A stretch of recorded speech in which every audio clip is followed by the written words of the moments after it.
नमस्कार दोस्तों, आज के इस वीडियो में हम 4 पॉइंट डिस्कस करेंगे। सबसे पहले डिस्कस करेंगे दोस्तों कि डेड स्टॉक क्या होता है। उसके बाद में दोस्तों हम डिस्कस करेंगे कि इससे नुकसान क्या क्या हो सकते हैं। थर्ड नंबर पे दोस्तों हम डिस्कस करेंगे कि हम इससे कैसे बच सकते हैं। और फोर्थ नंबर पे दोस्तों हम डिस्कस करेंगे कि अगर डेड स्टॉक फिर भी हो जाता है तो हम उसे कैसे क्लियर कर सकते हैं। दोस्तों आपने एक वो कहावत तो सुनी होगी कि पानी भी तभी तक स्वच्छ रहता है जब तक वो बहता रहता है। अगर पानी भी एक जगह रुक जाता है तो दोस्तों वो ख़राब होना चालू हो जाता है। सेम यही रूल दोस्तों हमारे बिज़नेस में स्टॉक पे लागू होता है, क्योंकि अगर स्टॉक भी हमारे बिज़नेस में अटक जाएगा तो दोस्तों वो भी ख़राब होना चालू हो जाएगा। अब दोस्तों बात आती है कि बिज़नेस में डेड स्टॉक होता क्या है। दोस्तों बिज़नेस में डेड स्टॉक से मतलब उस माल से है जिसे खरीदे हुए हमें 1 साल से ज़्यादा का समय हो गया है और वो किसी कारण से सेल नहीं हो पाया है, और अब दोस्तों उसको खरीदने में कस्टमर इंटरेस्ट नहीं ले रहा है, तो दोस्तों उसे हम डेड स्टॉक कहते हैं। अब दोस्तों इसके नुकसान क्या होते हैं। इसका दोस्तों सबसे बड़ा नुकसान ये होता है कि इस डेड स्टॉक की वजह से हमारे बिजनेस की जो कैपिटल है वो अटक जाती है, हमारा पैसा अटक जाता है। जब तक बिजनेस में पैसे का रोटेशन होता रहता है तब तक दोस्तों हमारे प्रॉफिट भी बढ़ता रहता है। जैसे बिजनेस में पैसे का रोटेशन रुक जाता है दोस्तों हमारा प्रॉफिट भी रुक जाता है। सेकंड नुकसान ये होता है कि दोस्तों आज बिजनेस में जगह बहुत ही महंगी होती है, तो ये उस जगह को डेड स्टॉक कवर करके रखता है, जिस वजह से दोस्तों नए स्टॉक के अरेंजमेंट की भी जगह नहीं बच पाती है। डेड स्टॉक पे समय पे ध्यान नहीं देते तो धीरे धीरे वो अगर बढ़ जाता है तो कस्टमर्स को एक वैरायटी नहीं मिल पाती है, जिससे दोस्तों हमारी सेल भी डाउन होना चालू हो जाती है। अगर दोस्तों हम लंबे समय तक डेड स्टॉक पे ध्यान ना दें तो दोस्तों आगे जाके हमारे बिजनेस की फेलियर का कारण भी बन। तो दोस्तों अब सवाल ये उठता है कि आखिर इस डेड स्टॉक से बचा कैसे जाए। तो दोस्तों इससे बचने की सबसे फर्स्ट टेक्निक होती है दोस्तों डू स्ट्रॉन्ग परचेजिंग। मतलब दोस्तों हमें हमेशा जो बिजनेस में परचेजिंग करनी है वो बहुत ही सोच समझ के केयर के साथ करनी है। अब अच्छी परचेजिंग दोस्तों कैसे की जा सकती है, इसके लिए दोस्तों हम 5 चीज़ों का ध्यान रखना है। सबसे पहली चीज़ होती है दोस्तों कि हमें परचेजिंग हमेशा दोस्तों सही क्वांटिटी में करनी है। सही क्वांटिटी से मेरा मतलब उस क्वांटिटी से है कि जितना हमें आगे लग रहा है कि हम एक स्टॉक को कितने पीस सेल कर सकते हैं उसका हमें एक एस्टिमेशन लगाना है, और हमेशा उस एस्टिमेट के हिसाब से परचेज़ करना है। क्योंकि दोस्तों अगर हम डिमांड से ज़्यादा अगर परचेज़ करेंगे तो दोस्तों आगे जाके वो एक्स्ट्रा स्टॉक डेड हो सकता है। सेकंड चीज़ जो हमें इसमें दोस्तों ध्यान रखनी है वो कि दोस्तों हमें हमेशा जो परचेजिंग करनी है दोस्तों वो सही रेट पे करनी है।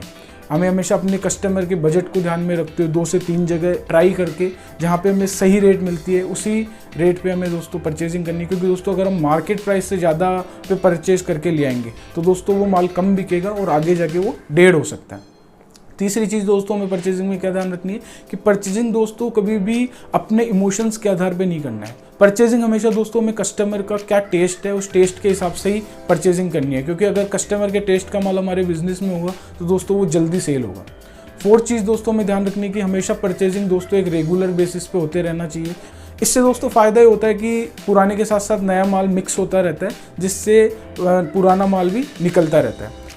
फिफ्थ चीज़ दोस्तों में ध्यान रखनी है कि परचेजिंग हमेशा एक वैरायटी में होनी चाहिए। कभी भी एक ही तरीके का स्टॉक लाके दोस्तों हमें अपने बिजनेस में नहीं भरना है। क्योंकि दोस्तों जब तक कस्टमर को वैरायटी मिलती रहती है तब तक दोस्तों हमारा माल सेल होता रहता है, जिससे दोस्तों उसके आगे डेड स्टॉक होने के चांसेस कम। अब दोस्तों डेड स्टॉक से बचने की सेकेंड टेक्निक होती है दोस्तों प्रॉपर अरेंजमेंट। दोस्तों मैंने कई बिजनेसमैन को देखा है कि वो माल तो बहुत अच्छा परचेस करके ले आते हैं लेकिन उसका सही से अरेंजमेंट नहीं कर पाते। उससे दोस्तों नुकसान ये होता है कि उन्हें खुद ही नहीं पता होता है कि उनके पास किस स्टॉक के कितना पीस रखे हुए हैं। और दूसरा नुकसान ये होता है दोस्तों कि वो कस्टमर जब उस प्रोडक्ट की डिमांड करता है तो उसे सही समय पर उसे दिखा नहीं पाते, जिस वजह से वो पड़े पड़े आगे जाके डेड हो जाता है। तो दोस्तों हमें हमेशा ये ध्यान रखना अपने बिजनेस में कि जो भी स्टॉक हम परचेज करके लाते हैं उसको proper company wise, size wise, colour wise हमें प्रॉपरली अरेंज रखना है, ताकि ये हमारी नॉलेज में रहे कि किस माल के कितना पीस हमारे पास रखे। थर्ड टेक्निक दोस्तों डेड स्टॉक से बचने की होती है फीफो टेक्निक। फीफो से मेरा मतलब है दोस्तों फर्स्ट इन फर्स्ट आउट। मतलब जो माल हमारे बिजनेस में पहले आता है वो ही सबसे पहले सेल होना चाहिए। इससे बेनिफिट ये होता है दोस्तों कि हमारा पहले पुराना माल सेल होता रहता है। ऐसा नहीं होता है कि नया माल सेल हो गया और पुराना माल पड़ा रह गया। फॉर एग्जांपल दोस्तों मान लीजिए आपका एक मेडिकल स्टोर है, तो आपको पता है दोस्तों हर एक मेडिसिन की एक एक्सपायरी डेट होती है। तो दोस्तों हमें पहले ये ध्यान रखना अपने बिजनेस में कि जिसकी एक्सपायरी ज़्यादा नज़दीक है उस मेडिसिन को हमें पहले सेल करना है और जिसकी लेट है उसको हमें बाद में सेल करना है। ठीक है। अब डेड स्टॉक से बचने की फोर्थ टेक्निक होती है दोस्तों रीऑर्डर लेवल। दोस्तों हमें अपने बिजनेस में हर एक माल के लिए एक रीऑर्डर क्वांटिटी डिसाइड कर देनी है। जब तक उस माल की क्वांटिटी उस लेवल पे नहीं आएगी दोस्तों तब तक हम उसे दोबारा ऑर्डर नहीं करेंगे।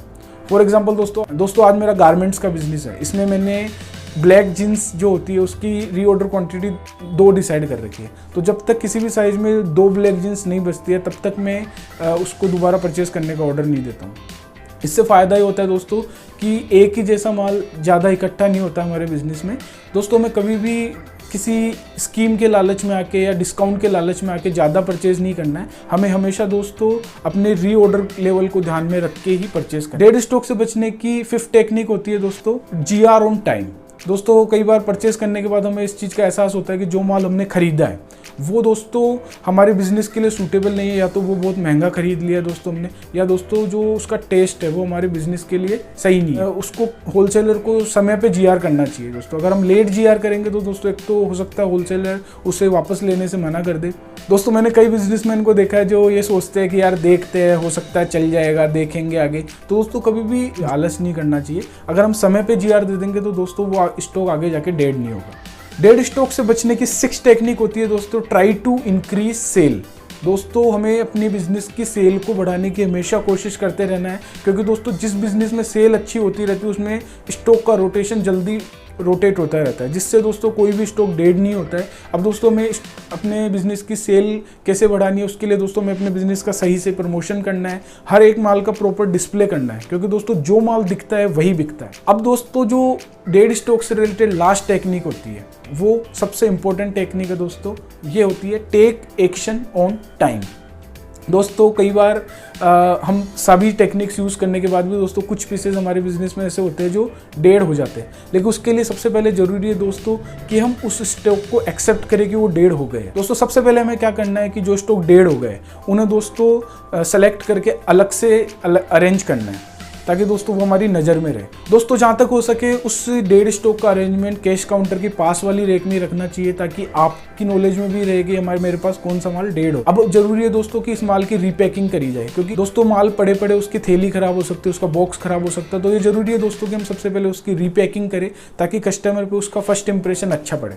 दोस्तों इस माल को क्लियर करने के लिए हम सबसे पहली टेक्निक क्या यूज़ कर सकते हैं कि हम इस माल के ऊपर अपने स्टाफ को कमीशन दे सकते हैं, क्योंकि दोस्तों स्टाफ को जब लालच रहेगा उस माल को सेल करने के लिए तो वो नए से पहले भी इस डेड स्टॉक को सेल करने की कोशिश करेंगे। हम पर पीस कुछ पैसे उन्हें दे सकते हैं या कुछ सेल का % उन्हें दे सकते हैं। दोस्तों सेकंड टेक्निक हम यूज़ कर सकते हैं कि हम इस माल पे सेल लगा सकते हैं कि buy 1 get 1 free, flat 25% off. दोस्तों अगर उस सेल में हमारा माल कोस्ट टू कोस्ट भी निकलता है या थोड़े बहुत नुकसान में भी निकलता है तो भी दोस्तों हमारे लिए बेनिफिशियल है, क्योंकि दोस्तों उस पैसे से हम नया माल खरीद के उससे प्रॉफिट अर्न कर सकते हैं। तो दोस्तों सेल लगा के इस माल को क्लियर करने की कोशिश करनी है। थर्ड टेक्निक हम यूज़ कर सकते हैं दोस्तों कि जो हमारा डेड स्टॉक है उसको हम किसी ऐसे स्टॉक के साथ एक कॉम्बो बना सकते हैं जो स्टॉक हमारा ज़्यादा चलता है। फॉर एग्जाम्पल दोस्तों मान लीजिए आपके डिपार्टमेंटल स्टोर में टूथ ब्रशेज जो है उनका डेड स्टॉक हो रहा है, तो दोस्तों उसका कॉम्बिनेशन हम टूथपेस्ट के साथ बना सकते हैं, और अगर कस्टमर को वो टूथपेस्ट के साथ कोस्ट टू कोस्ट रेट में मिलेगी दोस्तों ये चांसेस है कि वो स्टॉक उसके साथ मिलके क्लियर हो जाएगा।